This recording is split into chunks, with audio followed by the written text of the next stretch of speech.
this notion of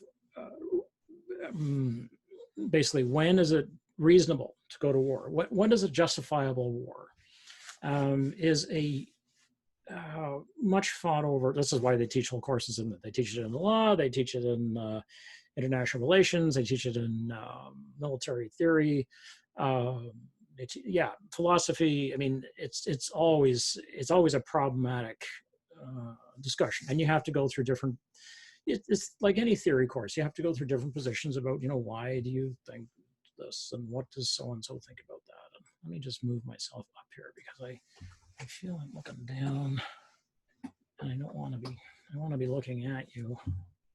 Can you survive without the top of my head? I probably could. I don't think I'd notice the difference until I got out in the hot sun. I'd be like, cool. Okay. So in jus ad bellum, which remember means basically when is it just or right or fitting, all of those words were fine, in this case, synonyms, to go to war.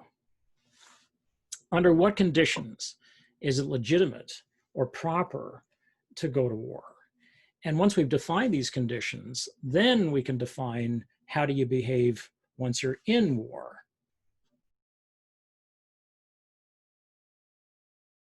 Okay, so some reasons that are generally agreed upon that make for jus ad bellum, which I will now uncover again. Oh, it's magic.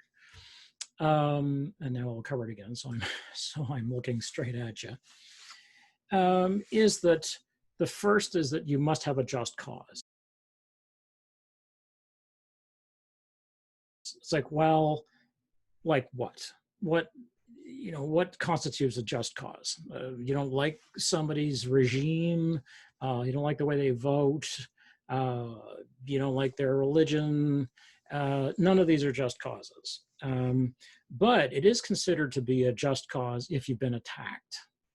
So if a country or nation has been attacked, it is considered in the courts, basically, and I'm talking here about the Hague, that is where the sort of the crimes of humanities court is, crimes against humanities court is the World Court in the Netherlands, or at the UN. If you went to a major world body and you said to your fellow nations, we were attacked, and so we're preparing to go to war against nation X, and people are like, okay, we're not fond of the idea of going to war, but we see that you were attacked, and so under just war theory, this is one of the reasons why you can counterattack, basically. That's not unreasonable. Okay. I'm not fond of this idea, but I mean, I think it would be fair to say that there is never a just war, and that war is never a just response. But you can imagine how popular response would be. And you can imagine, what happens if you take something like that home at Thanksgiving and you say, hey, I've got this loopy professor who believes that, no war is just. And you can just imagine, no pun intended, how well that's going to go over. Okay.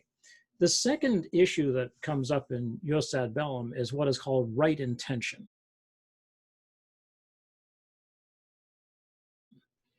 Where you you have to declare what your aims are, and then you fight for those aims. So if your right intention is to, say, unseat a dictator, it's like, okay, you go to unseat a dictator. I mean, again, I'm not a fan of any of this, but this is the theory, right? So just let's play along with it for the moment. Let's have a thought experiment. So you go ahead and you're trying to unseat a dictator. Let's say the way that the George W. Bush White House in 2002, 2003, pardon me, went to war against Saddam Hussein in Iraq to unseat him, basically. And you say, we're after Saddam Hussein. If that's your right intention, you say, we're after Saddam Hussein. Once he's out, we're good. And then you get into the country and you knock over the dictator and you're like, while we're here, we want to negotiate an oil deal because we see you have some nice oil fields here. It's like, no, you didn't come to negotiate oil deals while you have an occupying army in the country, because then the country says, well, are you going to take the army out? And they're like, well, we'll take the army out if you give us a good deal. That was not the idea, right? So your aim has shifted. No, so that's not a just war. The third thing is proportionate response. So response has to be proportionate to the initial harm caused. What that means is, let's say that Russia invades Ukraine, and and they invade by rolling in a bunch of tanks and taking territory and fighting with people on the ground, but they don't bomb, they don't do wide-scale aerial bombardment, they don't saturation bomb, they don't use poison gas. Well, that would be illegal anyway. They don't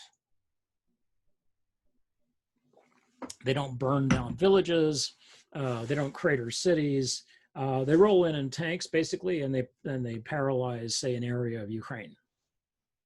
Okay, what's a legitimate response from the Ukraine? What can they do? Well, let's say Ukraine says, we're going to borrow a nuclear weapon and just drop it on Moscow.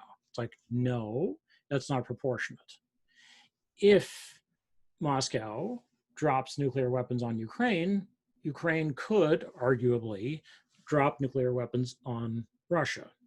That's a proportionate response, right? It's not a good response, but it's proportionate. It's probably much the end of the world, but anyway, whatever. So what's your proportionate response? Well, you bring out your tanks and you have a battle.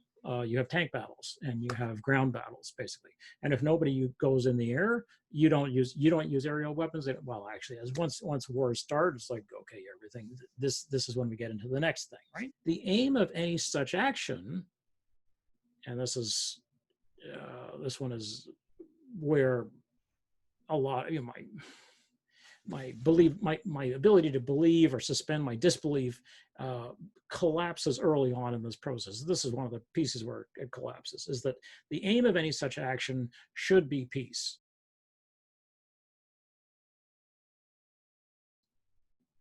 That is, what you're trying to do is stop the war and bring about a peace ultimately. So they hit you, you hit them back proportionately in an attempt to stop the fighting. That's the idea, and to bring about peace. Okay. This issue of, I'm now at 5, because the fourth thing was the aim of the action should be peace. The fifth thing is that it should be a last resort. In other words, the very last thing you do, you got nothing left on the table. Diplomatic solutions have failed. You've gone to the UN, you've said, please intercede. You've gone to sister countries and they can't help you either. Nobody can cut a deal. And they said, oh, okay, you want to get rid of so-and-so? All right, what if we take him or her out and we put in this person? How about that? Could you live with that person? You're like, okay, do it, fine. So it has to be absolutely the last resort. So armed force is supposed to be the thing that you do when all other avenues have failed. Absolutely everything you could possibly do. And that's a lot. I mean, diplomatic solutions are many, typically. The sixth thing is that it has to be a legitimate authority that makes the war, not an individual and not a secret war. So that is, the actual duly elected government has to choose to go to war. So in the case of the United States, let's say there's an incursion, or let's say this is what happened in Benghazi, right, where the embassy is attacked. Or you have an embassy attacked in Yemen, let's say, something like that. Well, so the continental United States hasn't been damaged, but embassies, the land that the embassy is on, is considered to be foreign soil. That is, it's actually designated American soil. So, wherever or whatever the embassy is, and there's a Canadian embassy in Chad, that area that is fenced in by the embassy is known to be Canadian land, which means that it can't be invaded, it can't be attacked, and so on, without, as if it were, the result would be as if it were Canada's own land. Okay, so let's say you've got an embassy in Yemen and it gets attacked. Well, okay, first of all, you have to respond appropriately and proportionately and all these other things. And it has to be the last resort. But you also can't call up, say, I don't know, the NSA, the National Security Agency, and which is a pretty terrifying agency to be involved with, and say, we just got attacked in Yemen. Can you go and fight these people? Just get an army together and don't tell us about it. It's like, no, you can't actually do that. What you have to do is say, we protest the attack on the embassy in Yemen, and now here come the troops, and you bring in troops that are wearing uniforms. And this issue of wearing uniforms is enormously important, which is why it was so very, very worrisome when Trump made his walk across Lafayette Square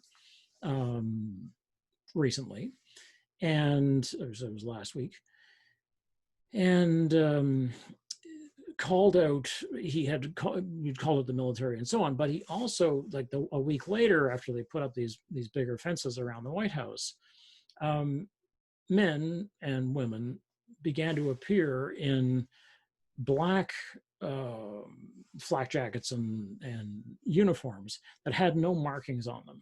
So they had no, like they said things like Bureau of Prisons, but they had no badge numbers. So there was no way to identify who was occupying, basically, in the name of the duly elected government, your ground, your own land.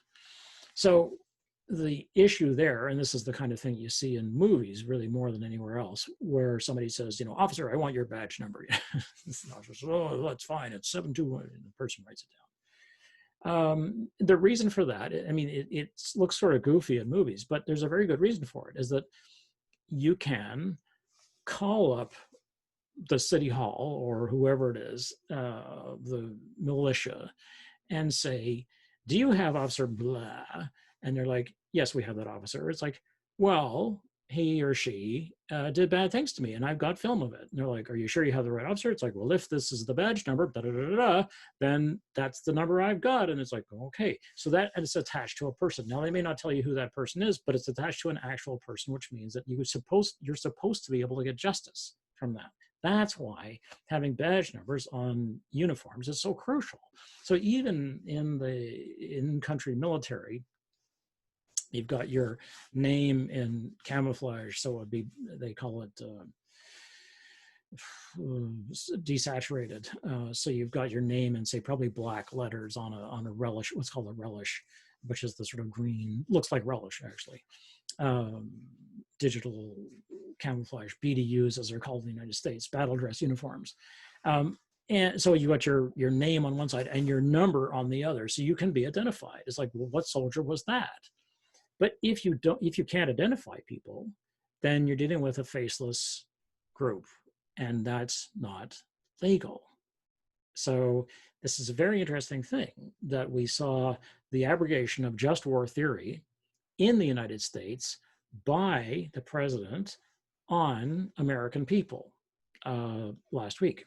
Okay, so legitimate authority now, it was legitimate authority, the president of the United States, but is it legitimate for the president to call up an armed force, which is essentially militarized because they have the right stuff and weapons, and it looks like the military, and then not identify them? No. And we'll see whether or not there are challenges to the legality of this, but it's under just war theory, it's not legal. So it has to not be a secret war, and this is going to have a huge impact on what happens at the end of the war in Vietnam. Okay. The seventh thing is that there has to be a probability of success.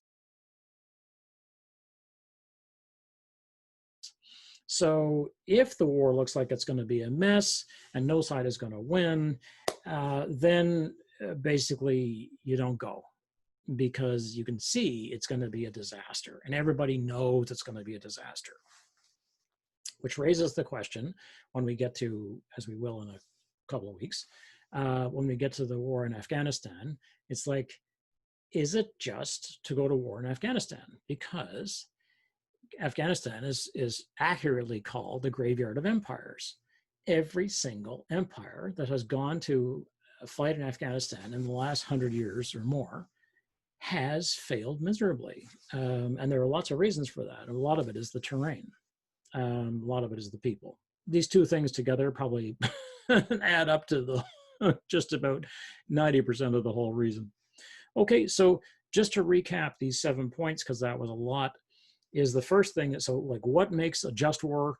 What makes a war just? Well, there are many. I mean, there are literally hundreds of points. That's why it takes a whole course to get through this stuff. But here are some main ones. You must have a just cause. So what's your cause? You were attacked, that's a just cause. Okay, you must have right intention. You got to fight for your stated aims. It can't shift, right? You go to do one thing, you got to do that thing. Then you got to leave. There has to be a proportionate response. They hit you with the fist, you hit them with the fist, right? They hit you with the fist, you hit them with the tank. No, that's not fair. The fourth thing is that the aim of the action should be peace. The overall aim is not that you take over a country, but that there is peace. Now you could say, well, when I take over the country, there will be peace. It's like, no, no, no. That's not the idea. The idea is ultimately that you're after peace. That's the point. The whole point of this is, okay. The fifth thing is that it's a last resort, right? You have to have tried every single other avenue to prevent this war. And only then, when every diplomat is exhausted, can you go. Okay. It has to be made and prosecuted by or executed by a legitimate authority. So that means that you don't have a crazy rogue general or politician who runs his own little war or her little war on the side. And that did happen with, quote unquote, Charlie Wilson's war, as it's called, during the 80s, where Wilson piped funding to the, ironically, to the Mujahideen, who effectively became the Taliban. It's complex, but anyway, it was an illegal war. And okay, so that's illegal. He was elected senator, but he wasn't elected senator to go to make war. So did he have a declaration of war from Congress? No, it's illegal. The seventh thing is that you should have a probability of success. So in other words, it should be likely that you're going to succeed and that you're not going to get into what the Americans love to call a quagmire, which is basically, as it sounds, a swamp where you get stuck and you can't leave because if you turn your back, you'll get killed. And if you stay, you'll get killed, and it's a quagmire. Right. Okay. And with that, we end this little tiny piece of this particular section.